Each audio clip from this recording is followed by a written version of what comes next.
Pick 'em, pal. Okay, here, let's go to Carlos to kick it off. He goes, Hacksaw, how about those Lakers acquiring a young Luka Doncic? You can't talk them down today. Go Dodgers. That's an LA guy just barging in here on Fans Forum. There's no doubt when you trade a 32-year-old complete big man star like Anthony Davis for a 25-year-old superstar like Luka Doncic, that getting youth means you got a longer future than you had with the 32-year-old guy. The only concern I have is his baggage is at the front door. And his baggage involves conditioning, diet, lack of dedication towards playing defense. I mean, there's a whole pile of issues as it relates to Luka Doncic. And now I take his skill level and I put it on the same plane with LeBron. And then you got the third wheel, Austin Reeves. But last I checked, Carlos, there's only one basketball on the floor. And the other item in the argument, and you can cheer, I have no problem with you wearing purple and gold and cheering. Please tell me who's going to do all the dirty work for the big men that you used to get done with Anthony Davis. Because that might be collectively the weakest group of bigs in modern-day NBA basketball. So you may have all these three-point shooters and all that. Man, you're going to get your ass kicked defensively because you got nobody in the paint, nobody on the baseline. Am I right or am I wrong? In this case, you're right. They do need big men to do the dirty work, to clean the glass, as it were. But weren't you surprised? At least I was when I found out they said Luka was only 25. Mm-hmm. And I was like, he's been in the league for how long? Like 6 years or so? Yeah. Was he a teenager when he broke in? Yeah, he came from Serbia, I think at age 18 or 19. To me, that's just so amazing that there are certain players that can do that, where it's so hard for others to break into the NBA. And then suddenly a phenom comes rolling around. And they're not really doing that, too much with the NBA anymore. I mean, you can't come right straight out of high school. No, but you can come from Europe. Yeah. I mean, there's a lot of really good players that have come from Europe that playing in the NBA. Dallas, they are so angry at that general manager, Nico Harrison, for what he did. Dallas also got rid of, a couple of years ago, Kristaps Porzingis, another Euro. Was a great talent, 7-foot guy, shoot the lights out. I thought Porzingis was going to be the next Dirk Nowitzki, but he had a lot of junk off the floor and he got hurt. Now he's playing pretty well up in Boston right now as an alternating piece to their superstars. And, now you trade after letting Porzingis go. Now you let Doncic go. Anthony Davis is a hell of a player. I think he's a really complete person too. I really like AD, but he's 32 and there's a history of injuries there. So this looks like a good deal, but I'm waiting for it. There's got to be a Laker fans going to join us. Is anybody subscribing to my theory? It's only one ball on the floor. Anybody concerned about my response? Who the hell's going to do all the big man dirty work?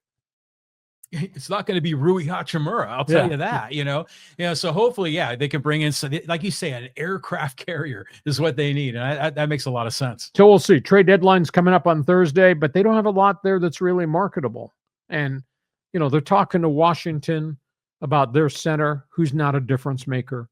They talked to Indiana, but Indiana does not want to trade Miles Turner. The guy that intrigues me is Walker Kessler from Utah, but the price tag is going to be pretty high. And what the hell the Lakers got that they can trade? Not trading LeBron James. So I don't know. They're kind of in a corner right now. All right, let's move on. I'm sure there's other Laker fans there. Carlos, thanks for joining us. Okay, let's go here to David. He goes, Lee, time to rename that 15 minutes of sports. You have so much information. It always takes me 20 minutes. I'll tell you what, there's a lot of stuff that I put on my website. And, the thing that I've tried to do is, like I did my sports talk show radio, which was really successful for a long period of time. Whatever your interest is, I will cover it and I will write about it and I will have opinions about it. You might be just an NFL fan. Well, go read the information in the best 15 minutes of sports. Just read football. If that's all you want to read, that's great. You might be a fanatical baseball fan. Well, we do cover a lot of baseball. You're bigger in the NBA. That was my lead story today on the best 15 minutes on the website, and we broke it down, all different things. I cover the NHL. Nobody covers hockey like I cover hockey here on the West Coast. And then you might be a NASCAR fan. You might be a PGA fan. We cover soccer. I do it all. You can cherry pick anything you want off my website in the best 15 minutes of sports because it's all broken into different segments. Hell, I made him a hockey fan. Yeah. I got this guy talking about the good old boys in redneck racing and NASCAR. So there's something there for everybody, or you can read the whole thing. Best 15 minutes might take you 20. That's okay, but I'll guarantee you when you're done at the breakfast table reading what I write, you'll be pretty damn smart. It's just amazing that, for a while you fell off the radar here in San Diego a bit, because you were no longer on 690 or 1090, but you never stopped. That's when I started my website. Yeah. And that's the thing that just amazes me, because every day you send me the best 15 in one man's opinion. And you post it. And I share it to the Hacksaw's insiders group list. But who else in the sports media is writing, like, not just all the data about what's going on in sports? You have a column daily, you do the podcast twice a week. You're always out running around, going to press conferences or being interviewed. You got that's KUSI, 6:30 Saturday morning. And sometimes on Sundays. They give me 8-minute segment on Saturday morning at 6:30. Nobody gets 8 minutes. I do. Man, you were just blazing the trail. I mean, and the beautiful part about it is you're doing what you love. And it is awesome. A labor of love, but it is labor. Trust me, this stuff doesn't come easy for me. I'm sorry. Do I have to apologize for being bleeping brilliant? No, I just do it because I like it. And hopefully you do too. David, thanks for joining us, man. Next one. Okay, let's go here to Rye. And he says, or Ralph, excuse me. Hacksaw and John, do you see the Padres making any big trades? Seeing no big offseason trades or signings have come so far. Thanks. Is it spring training yet? Spring training opens next week for a whole bunch of clubs. I got hammered in emails and social media when I said, let's just give AJ Preller a little bit more space. And people said, well, Hacksaw, he's had all winter to do something. Well, he's been limited as to what he can do vis-a-vis ownership, payroll, etc. Now, he's partly to blame for this because he's the one that issued all these big money contracts now that he can't move. But he does have bargaining chips. But my concern, and again, somebody's going to bark at me, oh, you're being Mr. Negative. My big concern is if you trade Dylan Cease, are you going to get equal value back in a younger pitcher who you can give the ball to 30 times in the rotation? We don't know that. If you trade Michael King, if you trade Arise, are you not creating a hole in your batting order? And who's to say the younger, more affordable player you're getting for Arise or Cease or Michael King is going to be equal in terms of performance to what you just got rid of? That to me is the biggest concern. Now I'll throw an alternative idea out here because we haven't talked about this. Everybody's worried about the luxury tax, and Padre ownership says this is the payroll. We're not going over this tax limit. They got a money issue right now because I think their base payroll is $215 million, and they're over the luxury tax number when you add benefits and all that. Base payroll is 215. They're probably at 255 now with total benefits and all that. But you don't get billed until the end of the season. October 1st, I think, is when they come up with a sum total that you're going to get billed if you're over the luxury tax.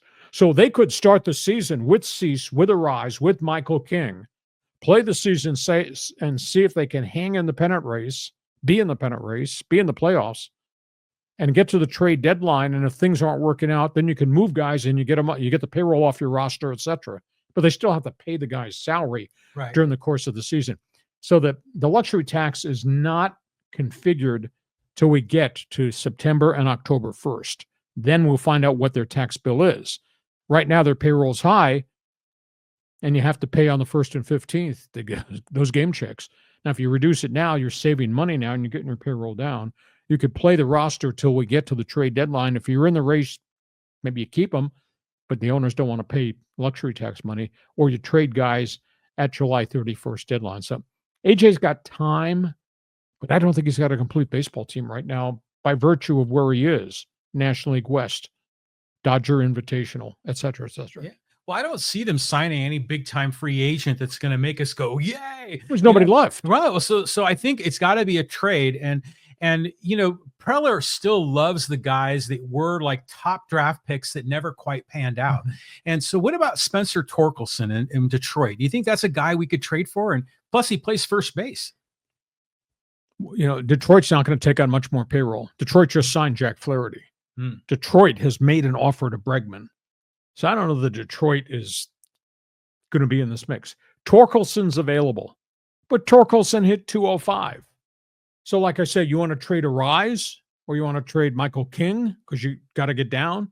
Torkelson's affordable, but if you're trading a National League batting champion for a guy hitting 205, that's not equal value on the field, is it? No. But I mean, obviously you have to be part of a larger package. But the point being that Preller has got to find a way to get a diamond in the rough. He's got to find a guy that he can transform and flip into a higher value player, kind of like Michael King was last year. So I don't know if it was Torkelson as the guy, but well, the two kids the Mets have that Preller asked for, the second baseman Jet Williams, that's a hotshot minor leaguer. Acuna's brother, Luis, I think his name is Luis Angel Acuna. He's a young outfielder. But then again, if you're trading Dylan Cease, now we got a hole in your rotation, and you're getting two young pups who are not major league ready. So what do you do to your major league roster? It's a tough call because you're sending guys out who are proven commodities to get younger guys, but the younger guys may have yet to prove themselves or maybe not be ready. To me, it's a tough situation to sort out. Well, it's not going to be a 1-for-1 deal. So if they trade, Dylan Cease somewhere, they're going to get 3 or 4 players back, and so you hope some of them can hit and some of them can pitch. Are they major league ready? And hopefully they are. Or maybe you got to give them a shot. Okay, that's where we are with AJ Preller. There is a deal coming sometime, some way.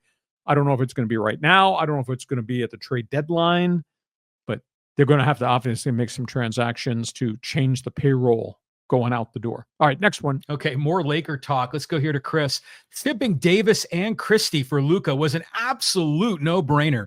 3 more years of the play-in game and at best first-round exits, or building around a once-in-a-generation player not even in his prime yet. Plus, Bronny James is more than capable of providing AD's rim protection. Reaction. Chris, you shouldn't drink before you send us messages like that. Getting Luka at age 25 makes a lot of sense for life after LeBron. But how are you going to get more talent in there when they have virtually nothing left in the draft cabinet to use? They got 1 first-round pick through 2031. That's a few NBA three-point shots down the road. So that's a big issue. Now, they'll have cap space if LeBron retires, but who wants to play in a one-man team? I mean, it's just the deals that Rob Pelinka has made over the last 4 years have just not benefited the team. There's not a hell of a lot. You look down that bench and say, who wants these guys? Because they're not proven commodities. Trading Austin Reeves doesn't help you because that creates another hole on your roster. So it's great to get a great young player like Luka, but do you have the weapons to go get more people to put around Luka and what's left on the clock with LeBron James? And right now, I don't think they do. Okay, here's a name for you. Okay. The former Karl Malone Award winner, Jaden Ledee. You see, he got traded to the Utah G League team, so to the Stars. But that's a dude that's a presence. That's an aircraft carrier. That's a guy that can wipe the glass and kind of clean up some of the garbage underneath. That's an NBA G League player. There's a hell of a lot of NBA G League players that can't make that next jump. And if that was the case, why did Minnesota get rid of him? Yeah, well, I mean, there's limitations there. I like him. Kid works hard. But I think there's physical limitations for Jaden Ledee to play in the NBA. Because otherwise Minnesota would have kept them. Minnesota's got so many injuries to their bigs, and you're letting Ledee go? That makes any sense. Yeah, I know. It is weird how the G League, you think it's supposed to be like a minor league, like a AAA team that you can pull players up, but it's rare for those players to come up. It seems like once they're tagged as G League, they're doomed. They've been pigeonholed. That's where we are. So you can cheer. I mean, it's going to be great to see what Luka does. I'm still waiting for somebody who's going to jump in here in the chat box in Fans Forum and answer my other question as it relates to the aftermath of the trade. Who's the offense run through, and who's going to play bigs? And don't mention Bronny James. Did you send Chris some of your Pabst Blue Ribbon? He's been drinking early. Bronny James, man. Can you imagine, like, if LeBron left the Lakers, okay, which a lot of people think is going to happen now at some point, if next year maybe. the Lakers wouldn't hold on to Bronny. I mean, it's like a package deal, right? And that'd be another number one pick that Rob Pelinka has just gotten rid of, because he got rid of Max Christie and he got rid of Shafino in that Utah Jazz trade. Bronny was a number 2 pick, right? No. You're driving me crazy. Okay. Next one. Thanks, Chris. Okay, let's go to Angel. He goes, when I first heard about this YouTube channel cinema, I thought it was a joke until I saw it on ESPN. Hate to see AD go. He was my favorite Laker, but if the Lakers get the 2019 Luka, they should be okay. Dallas didn't think that was rescuable. Dallas was tired of his lack of conditioning, lack of defense. Dallas was concerned about just the injury list that seemed to grow, and the fact that he's never grown into being a conditioned NBA big man. There's no doubt he's a great player. But Dallas, they didn't think he could fix their culture. And I think Anthony Davis, on a short window, age 32 to age 36, is going to change a lot of things in Dallas. So that's where we are there. I was shocked because this trade came out of nowhere. It was like sitting at home and hearing a crack of thunder and seeing a bolt of lightning outside. That's what this trade was. Yeah, it's always like, where were you when you heard this, And did you see there were interesting video clips of, some of the players in the league saw it on their phones, like during games. Couldn't believe it. It was unbelievable. The fans sitting behind the Phoenix Suns yelled at Devin Booker. He's been traded. What are you talking about? Luka. Devin Booker thought they were talking about another player, talking about Luke Garza rather than Luka Doncic. Yeah, because no one would have thought in a million years Luka would have been the one getting dealt. All right. Angel, thank you for joining us on Fans Forum. Next one. Okay, let's go here to Val. And he says, I'll be honest with you. I go back to the early 1970s. The Lakers always had true, hard-playing athletes. They were also respectable. West, Goodrich, Chamberlain, Kareem, Big Game James, Magic, Kobe. I'm sorry, but I can't support James. I welcome Luka. Well, I don't know why there's such dislike of LeBron James. All he does is just play hard at age 40. And he's still, I think, still got a lot of gas left in his tank. You see what drives this person and his professionalism. I think is absolutely amazing. And yet, you got the LA Times columnists are writing, he's the next one to go. Get him out of here. Why would you do that? Anyhow, history of Laker basketball. Geez, I thought about this. I tried to remember all the biggest trades off the top of my head that the Lakers have been involved in. Obviously, getting Jabbar for David Myers and Brian Winters and Elmore Smith and all that from the Milwaukee Bucks. Mm-hmm. And then you obviously think about Shaq going to Miami in the Lamar Odom trade. You think about the trade for the draft pick that became Kobe Bryant from Charlotte. And then your mind turns and you think, okay, where was Wilt Chamberlain when he got traded? And then you add into the equation, Robert Parrish got traded. I mean, there have been blockbuster deals for bigs, and then there was Dr. J got traded and Charles Barkley got traded. I mean, it's absolutely amazing. So how many other quote marquee players have changed franchises? It's interesting how the Lakers are always the spot, that you expect that superstar player to get traded, and it usually ends up happening. But going back to like those other deals, the Parrish deal from the Warriors to the Celtics, that was during the Joe Barry Carroll deal. Yep. And boy, that went to hell in a handbasket. But when Parrish was really young, he was good. It was great with the Golden State Warriors. He was there for like maybe 1 or 2 years before he got sent to the Celtics. But I want to talk a little bit about Val's point about some of these old school guys, that played for the Lakers, some big guys. And, like Elgin Baylor isn't on that list. We can probably name a bunch of others. But here's a name. I was in the late 80s. I had gotten out of college and I lived up in LA, and I would go to the Santa Monica YMCA to play pickup ball. And it was just great workout and good guys there. One day, Happy Hairston showed up. Oh, yeah. Yeah. And this dude was big, kind of sweaty, stinky, big. He jumped through the ceiling. Yeah. And he played the big tough guy down low. You couldn't guard him. It was defensive impossible. Specialist. Yeah. And then and the minute you like just barely touch his elbow, he go foul. You're like, oh, come on, man. You're an NBA guy, not us. So he kicked your ass, right? Absolutely. Yeah. But I always remember Happy Hairston during the Miller Lite commercials. Because remember, he would spin the ball and then he'd take his hand away and the ball would spin. And all those guys, they'd still be looking at it like this, pass the peas, Happy Hairston. A lot of that stuff impressed you in your younger age. Yeah. No, the Lakers have had a lot of great guys, Yeah. so you think they got to get the next dude to come in that's going to be able to wipe the boards. They just did get the dude, Luka Doncic, but I just want to know who's going to do all the other stuff in the paint.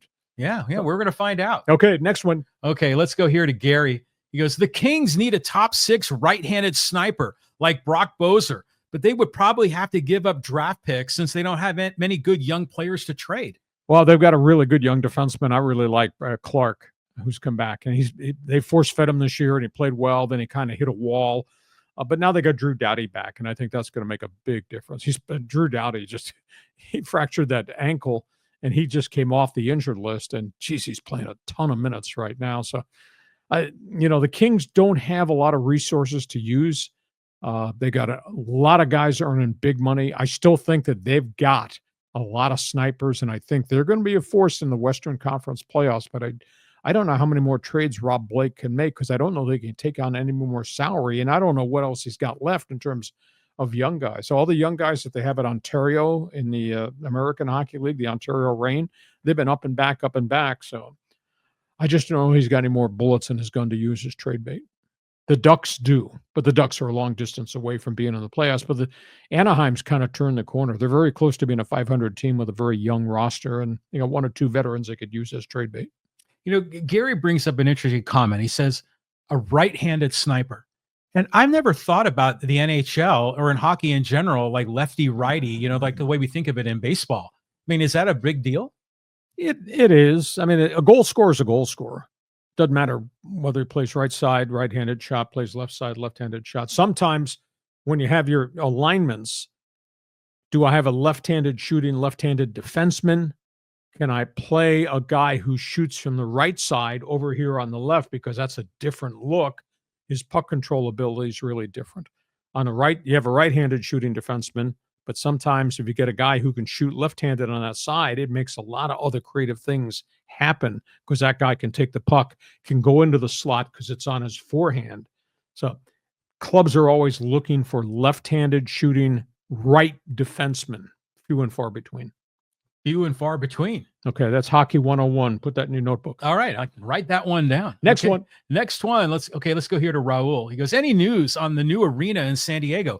Will San Diego get an NHL franchise? Well, it's very complex. There's all types of rules, regulations, the Midway District Sports Arena.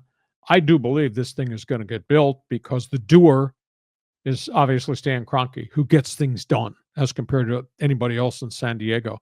But it's been tied up in litigation. Do we get a franchise? I don't think so.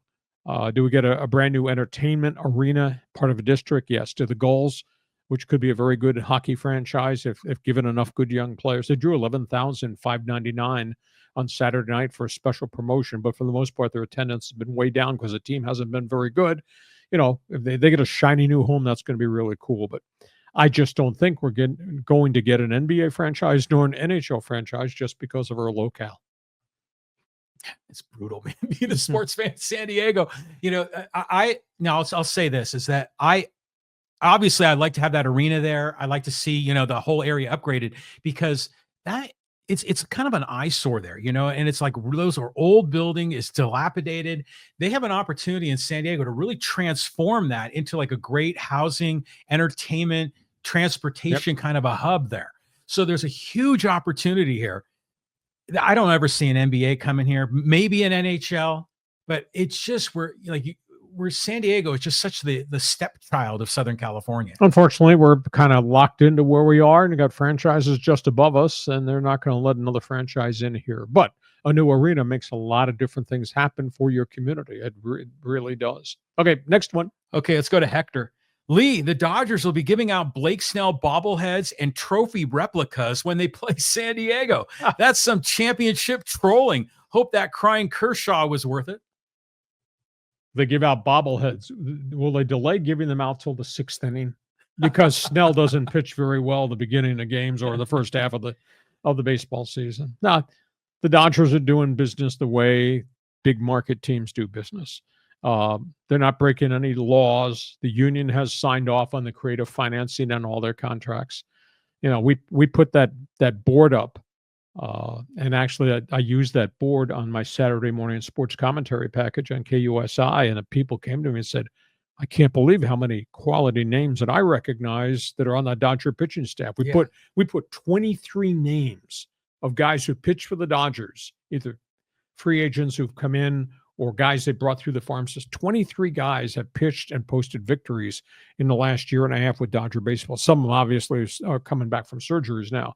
That's amazing what they've done. And so they're not doing anything wrong. They're just really good, really deep, and really well financed in the number 2 market in the country.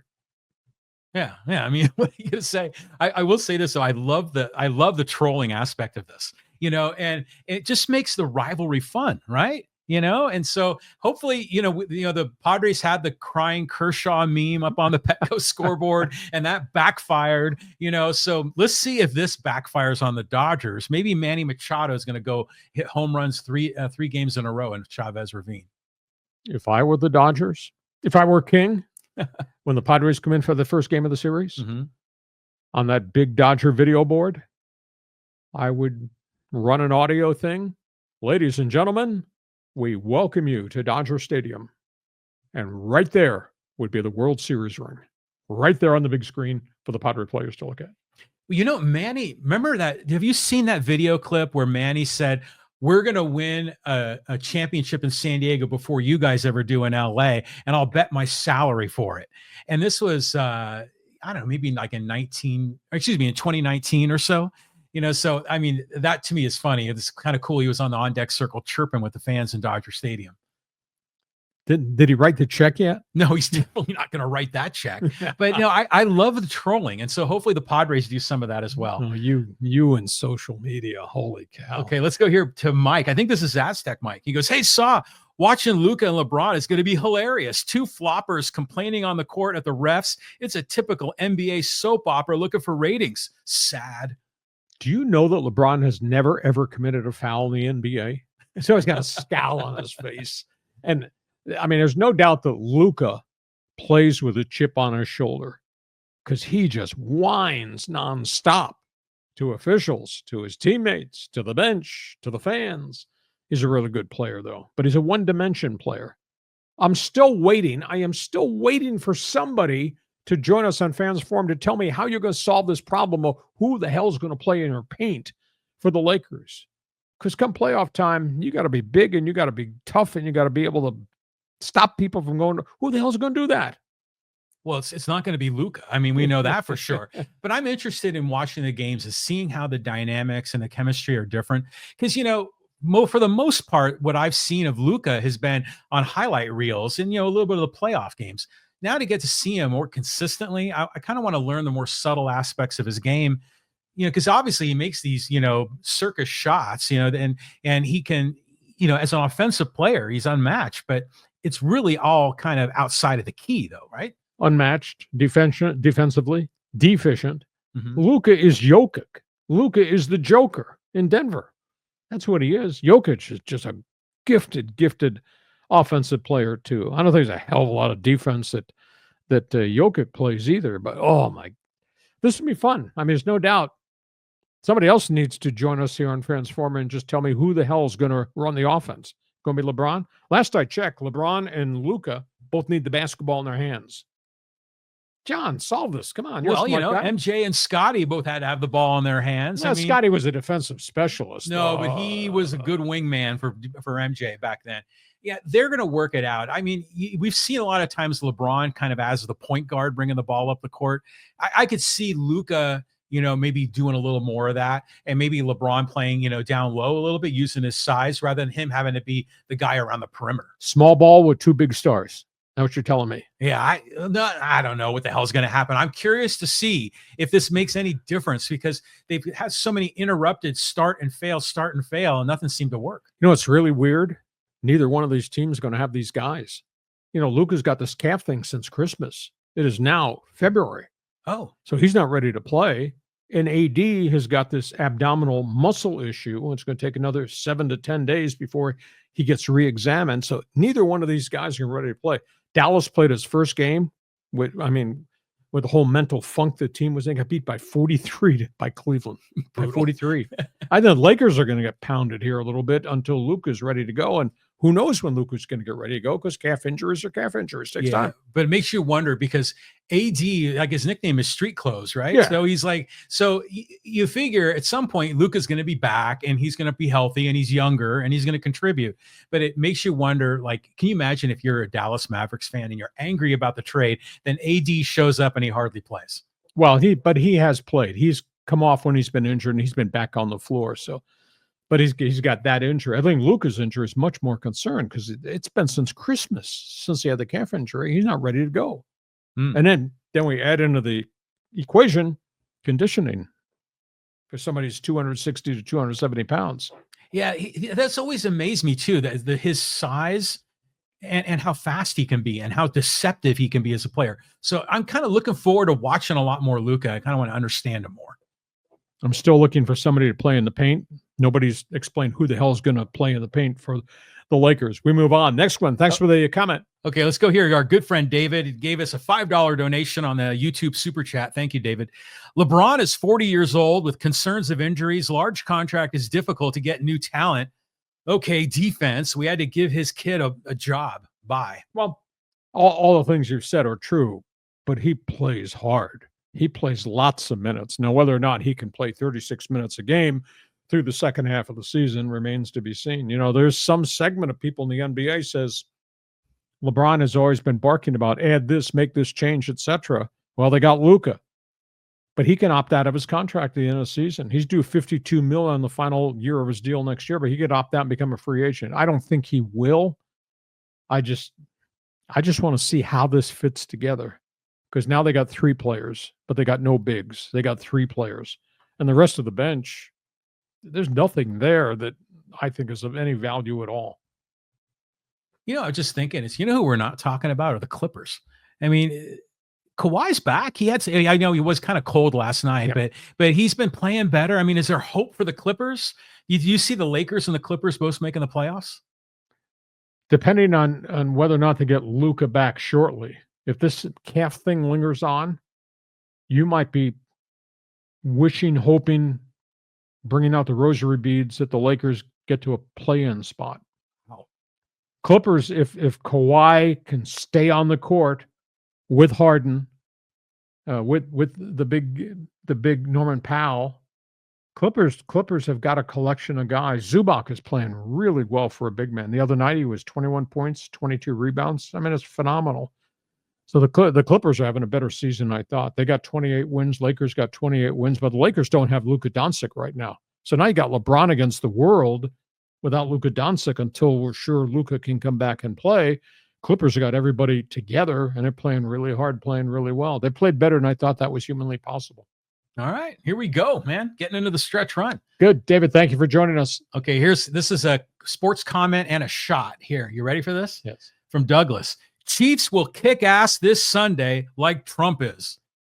Well, the first edge of that comment, yeah, I concur with you. They could, but you know what? Philadelphia's going to run the football. Philadelphia is really healthy. And Philadelphia has beaten an awful lot of really good people. Now, there's no doubt that Kansas City's dynamic. In terms of the second comment, don't agree with you at all. All we're doing is trying to bully everybody and then having to do all these things that that man is doing, and then find out he doesn't have the legal right to do it, but yet he's doing it. There's no accountability, responsibility with what that guy is doing. But we're talking Super Bowl here. We're not talking politics here. You could argue with me, but you're not going to change my mind. But we're going to talk about the Super Bowl come Thursday. We're going to try to break down different segments of the Super Bowl and things to watch. I think it's going to be a really, really good game. I don't know that it's going to be a 35-32 game, but I think it's going to be a really, really good game. These are the 2 best teams playing. And I don't buy the theory that there's too much Kansas City fatigue out there. Maybe there is. Maybe, it's like everybody was tired of Belichick and everybody's tired of Tom Brady. Kansas City has become America's team. Their TV ratings are unbelievable. Yeah, I don't see the Chiefs losing this one. And I think the opportunity for the three-peat is a big, big deal. And I think that could catapult Patrick Mahomes beyond Tom Brady. in terms of the greatest of all time in the league. So I think it's going to be a fun game. I see the Chiefs winning, but Trump, he's getting the Trump angle in on you. But here, I'm going to make Trump sports relevant. What did you remember back in the day? He was an owner of one of the USFL teams, signed Doug Flutie, New Jersey Generals. Yeah. Yeah, and they ran him out of the league. They hated him. The owners hated the person for the way he acted. Yeah, and I remember I read an interview or listening to an interview about a guy that covered that whole story and how the NFL wanted absolutely nothing to do with Donald Trump, even back then. This is like in the mid 80s. But also, of a sports angle, Trump claims that he could have been a professional baseball player. Do you believe that? I have no idea. Nor do I care. Only thing I do know is that Trump did sign Doug Flutie and Trump did sign Herschel Walker. And then he stopped paying them, and the whole league went down the drain. And the fellow owners hated the person for all the things he did. What does that tell you? Then and now. Then and now. Okay, here's a quick shout out. This is a 3-parter, but they're quick. From HR. He goes, holy shit, it is Hacksaw. I used to listen to this dude in San Diego in 1995. His catchphrase was, show me your lightning bolt. Legendary. Damn right. And bleeping brilliant. Now, it's great to have you here. We're here Mondays. We're here Thursdays. Everybody that's with us in Fans Forum, when we're done, I want you to text. I want you to email everybody in your address book. Invite them to take a look at what we're doing with this weekly podcast. I mean, John is the one that does all the logistics. John is one that does all the research. We reach, with all the things we're doing on all the social media platforms, 2.3 million people have sampled what we've done, HR. 2.3 million. And we've been on the air a little bit over 2 years doing this. So everybody seems to like what we're doing, whether you agree or disagree. I don't give a damn. As long as you follow us and respond to us, because we do sports talk the way it should be done. But yes, we are bleeping brilliant. Thank you. On the air. That's funny. That's like an old, this is all internet, man. We're streaming the whole thing. But, it's interesting, though, how when we started this, I knew right away it was going to be successful because of who you are. And your format of the best 15 minutes is like you put topics on the table, and those are perfect setups for a podcast. And then when we split the podcast up into the little video clips, the topics on the table work perfectly. All the old school shtick works, everything about it. And people love you. They've been re-experiencing. Not everybody loves me. They love the idea of Hacksaw and he's back, and it's all good. Well, you can help us the most. You just communicate with everybody that's in your address book, all your followers, be it on X or Twitter or email. Just communicate with everybody that Hacksaw's back with his friend from left field, John Riley, and just tell them what we do. And you can check. The cool thing is the podcast is always up there. You may not catch it live, but you can just punch it up and watch it because it's all posted and there's a permanency to it, which is kind of cool. It's different than sports talk radio. If you miss the Thursday show, you miss the Thursday show. But here, you can see it. Yeah, and the reach is not just SoCal. I mean, this podcast going nationwide, man. Well, I'm waiting for the guy from Lapland, north of Finland. Mm-hmm. I've told you that story, but we did the Charger broadcast. I got a cassette from a guy in Lapland, which is way the northern part of Finland, who listened to a Charger Rams broadcast, and he taped it on cassette, and he sent me the cassette. And through the crackle of the air, you could hear me doing play-by-play of the Charger game against the Rams. It was the funniest thing of all time. But I'm still waiting for the guy from Lapland to get back to us that he's watching his podcast. From Baja to Scandinavia. All right, thank you for joining us, HR. Okay, let's go to Jason. He goes, Evil Empire. He's talking about the Dodgers. Could be. That's okay. Dodgers do not believe that phrase fits them. It's going to be fun. I mean, I don't know that the Dodgers are going to go 162-0.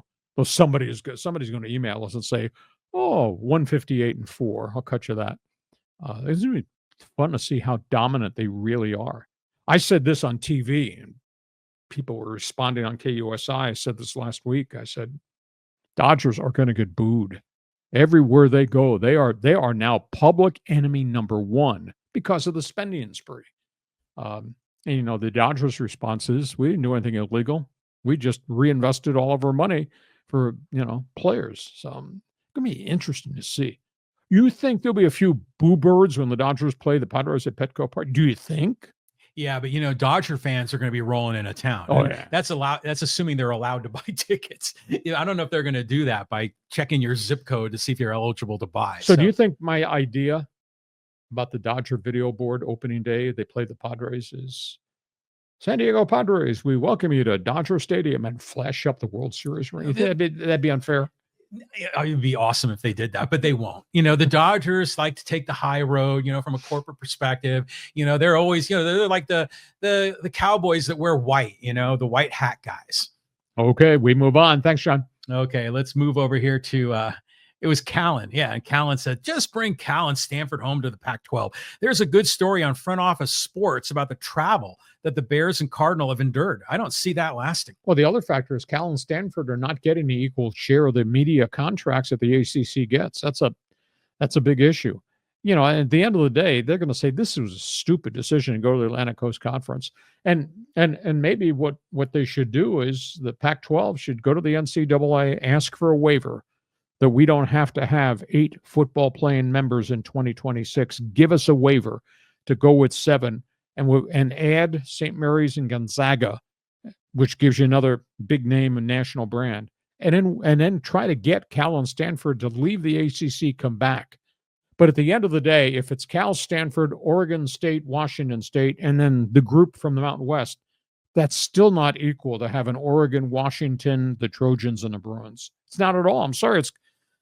I like San Diego State's leadership, but at the end of the day, this is Mountain West 2.0 or the old WAC.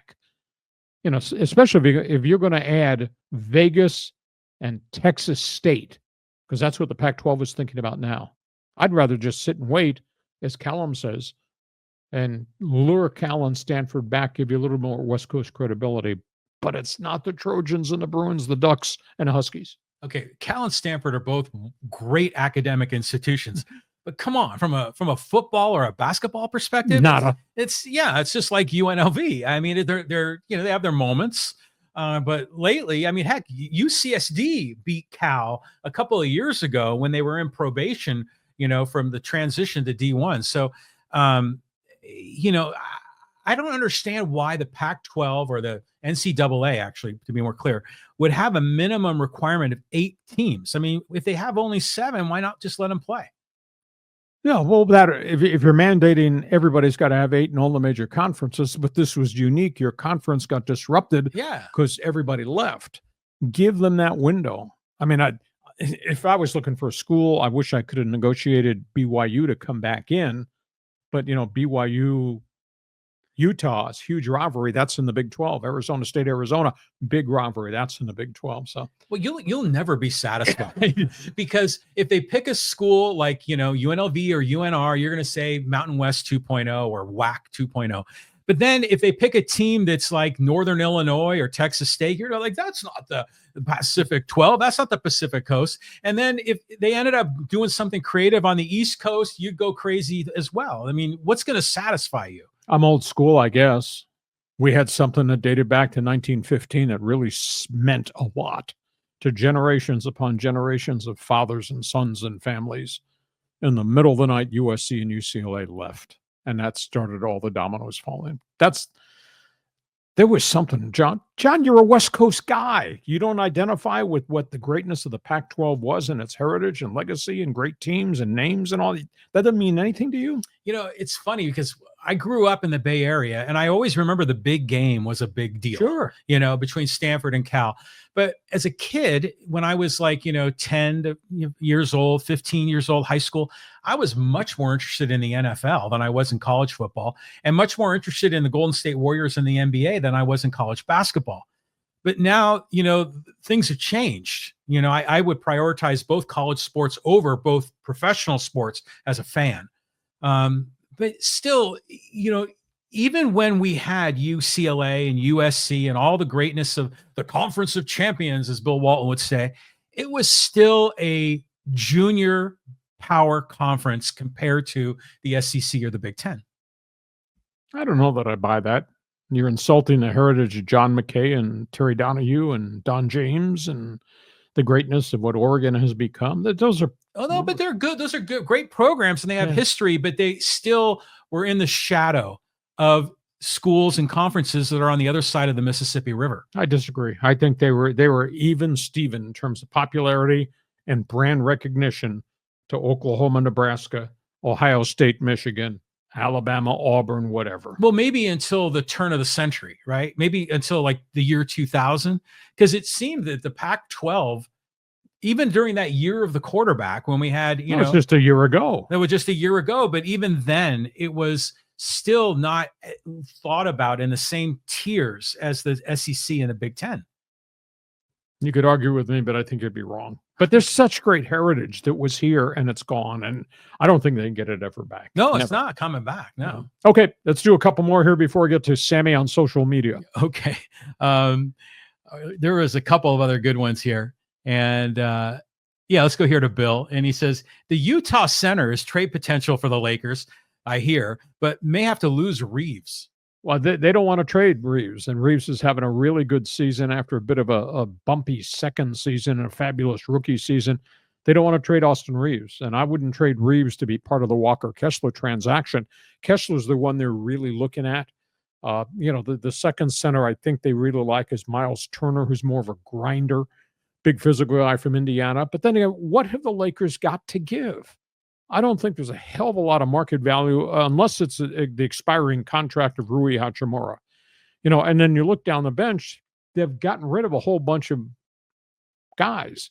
Gabe Vincent is still there. Cam Reddish is still there. But those guys are not difference makers unless you're trying to get the guy from Indiana, Miles Turner, for expiring contracts. And maybe Indiana would do that. I don't know. But Lakers got to find a way to get somebody in the paint, and I don't know how the hell they're going to do that because they don't have a lot of resources left.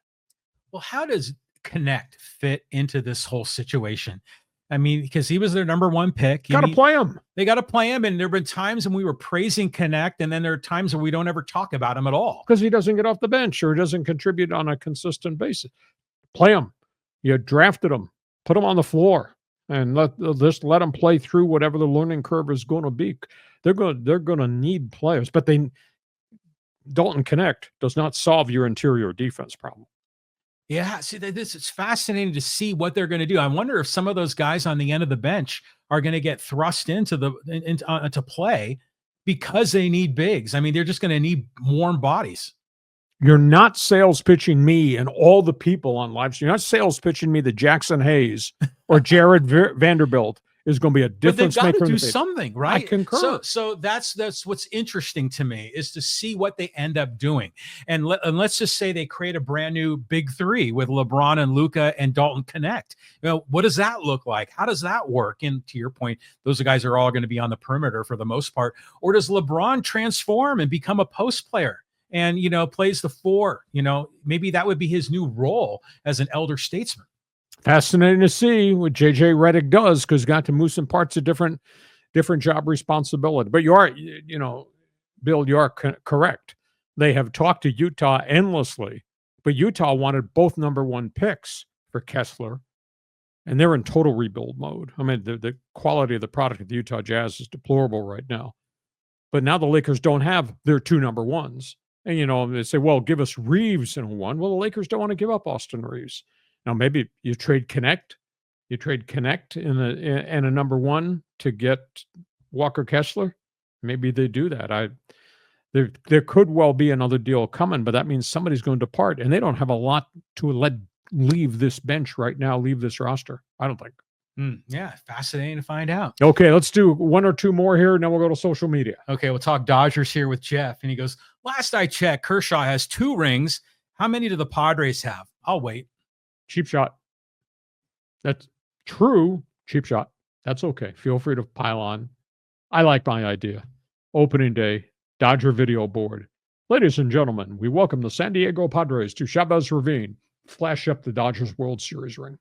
That'd be a great comeback to what they did to Kershaw. Well, yeah, I mean, Dodger fan would love that.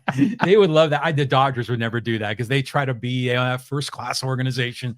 But I just like the more subtle trolling, like the World Series trophy and the Blake Snell bobblehead when San Diego's in town. And, I say this as a Padre fan and grew up a Giant fan. I'm never, ever going to root for the Dodgers. But as a baseball fan in general, I understand them and I respect them. And I just hope they get their tail knocked this coming year. Not by San Diego. And I'm not even sure by Buster Posey's Giants.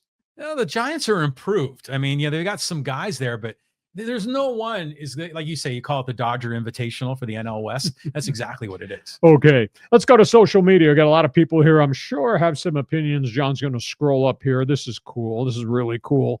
Everybody's got something to say in response to what I said or what this guy from left field had to say. Go ahead. Okay, let's go here. Let's talk Chargers from Oso Miguel. And he goes, hey, 619, take back the Clippers and the Chokers. We never asked for them. Well, you got them. Congratulations to you. We have no stadium here, so there's no way we're going to get an NFL team back here. We do not have an NBA arena here. And I don't think the Clippers are going to move. Steve Ballmer is one of the really special leaders in pro basketball. And what he's accomplished as an owner of the Clippers and what he's built with the Clippers has just been spectacular. But he's had his frustrations. I mean, he's now had 2 generations of Clipper players that he put in place. They thought we might get to the NBA Western Finals and get the chance to go to the NBA championship round. And injuries just wiped them out. The Chris Paul, Blake Griffin era, and then obviously what just happened with Kawhi Leonard, Paul George, etc. But make no mistake, Steve Ballmer is a brilliant businessman, and I think a really, really good person. He and his wife contributed, $15 million to LA Fire? Just themselves, $15 million. Well, he's one of the richest guys in America because he was, Bill Gates, wingman when they built Microsoft back in the day. So he was like one of the first hires, I think. One of the first 10 or 15 hires. Okay, next one, social media.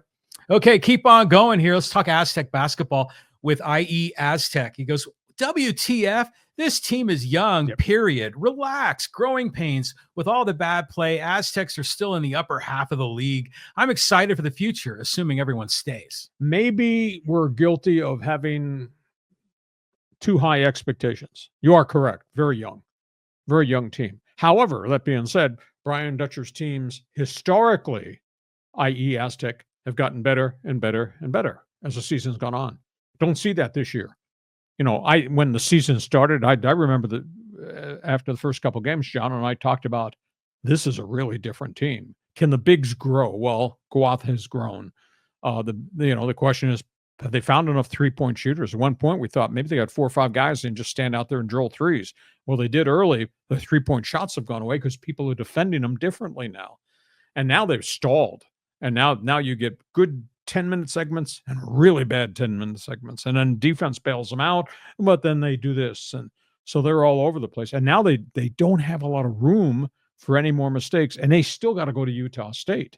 They still got New Mexico here. And they got the Mountain West Conference tourney. And the bracketologist, Joe Lunardi from ESPN, who I know is of the opinion they can't afford any more slips. And there's probably going to be some more losses along the way. And now if there's a bad loss and if there's a quad 4 loss, which Wyoming would have been a quad 4, would have been fatal. And Lunardi's got them, I think he's got them ranked 63 out of the top 64. So there's virtually no margin of error. So we expected a lot, or at least I'll blame me. I expected a lot. And I know Dutcher's history that they get progressively better and better. I have not seen that. It's been such a rocky road. Well, yeah, you got to figure if you're the number 3 seed in the Mountain West Conference, then yeah, you're going to be like a 10 seed, an 11 seed in March Madness, and you're going to be on the bubble if you're going to be getting in or not. I mean, so saying that is realistic. But this team, Miles Bird, Magoon Guath, those are NBA caliber players. So if they grow a little bit more, there's a lot to like with this team. And you figure when every one of these other programs comes rolling in to play the Aztecs, for them, like for Wyoming, this is their Super Bowl. Sure. This is everything, and they're playing in front of the biggest crowd they've ever played in, and they like being the villains to shut down the crowd, the whole thing. So the Aztecs are going to be getting everyone's best shot. And, Mark Ziegler, to his credit, I think does a great job covering the team. And he talks about how for the Aztecs, there's just so many landmines left on that schedule. They got a tough game against Utah State on the road. I think New Mexico comes here, but you still got to play these woebegons in the Mountain West, and you stub your toe one more time and you're screwed. Yeah, and look how they've played against the woebegons. How the hell are they in trouble against Wyoming? How the hell they almost lose at Air Force and let Air Force outscore them 18-2 here at Viejas. There's no consistency whatsoever to this collective group. And I thought by this point in time of the schedule, they'd be at a much different level. I don't see it. Well, we got a whole month to go. I think they got like 8 or 9 regular season games plus the tournament. The good news is they know how to win, and they get into a tough spot, whether it's Dutcher, he kind of realigned his defense. He had Magoon Guaf play down low to be a shot blocker, because the guys he was normally guarding on the perimeter fouled out. So he made some adjustments. They figure out a way to win. Miles Bird also is mature, and he learns as the game goes on. He plays better in the second half. Awful lot of streaky guys there right now. So we'll see where it goes. They got 9 games left, but unfortunately, they're on the bubble in a conference and not a lot of people respecting. This is not what it was a year ago this week when he had, 4, 5, 6 teams and said, yeah, they're all going to be from the conference and they're all going to go to the tournament. That's not the case now. Well, they all lost in the first round, didn't they? Exactly. Except for the Aztecs that made it further. Okay, thank you for the input. Okay, let's talk Padres here with Live for the Moment 94. I'd take my chances with Rizzo. He's a vet and a true first baseman. With Crony at second, Xander at short, get Rizzo and run Arise as DH alongside Campy. Problem is, Rizzo's not coming for dirt cheap. I mean, Anthony Rizzo is making a lot of money. Now, granted, he's had a lot of injuries and his numbers have really gone downhill. But he's not coming here for $1.5 million. It's just the agent won't let him. I don't know where he's going to wind up because I'm not sure the Yankees have any room for him left now, not with the signing of Goldschmidt. But it makes sense, but this is not the Anthony Rizzo we saw as a young guy who came from the Red Sox and then wound up getting traded. And he's not coming for $1.5 million. His agent won't let him, and because he's a vested veteran, there is a guarantee. That I'll give you a prime example. Martin Perez, who was part of the end of their season rotation and pitched pretty well in August into September. Martin Perez wound up going to the White Sox on a 1-year, $5 million deal. Well, this ownership, which has not been able to add anybody, could not even afford $5 million for Martin Perez, who at one point was making $13 million. They couldn't bring him back. So what does that tell you about the resources of the current Padre ownership and what they're letting AJ do or, quote, not do? That's why Rizzo doesn't factor into this equation either. Any addition to this roster has to come through the trade market, and that means either cease or arise. But it begs the question, you're letting one of those guys go to get free of his contract. You're getting young guys back, or any of those young guys equal to the talent contribution that Dylan Cease gave you or Arise gave you. That becomes a big issue. The dynamics right now are kind of shifting. Don't you get a sense of that?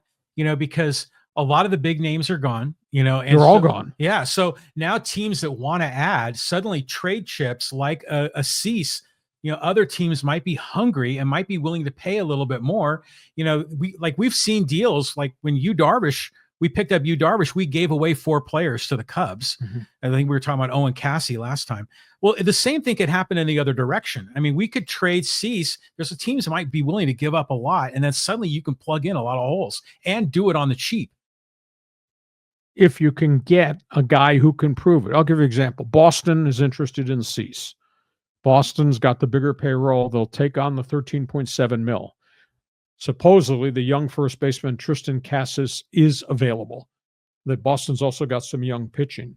So, but if Cassis comes here, and then you make Arise your designated hitter, but how do you replace Cease in the rotation? Because now you're down Musgrove and you're down Cease. So all you got is Darvish and Michael King and all these other hopefuls.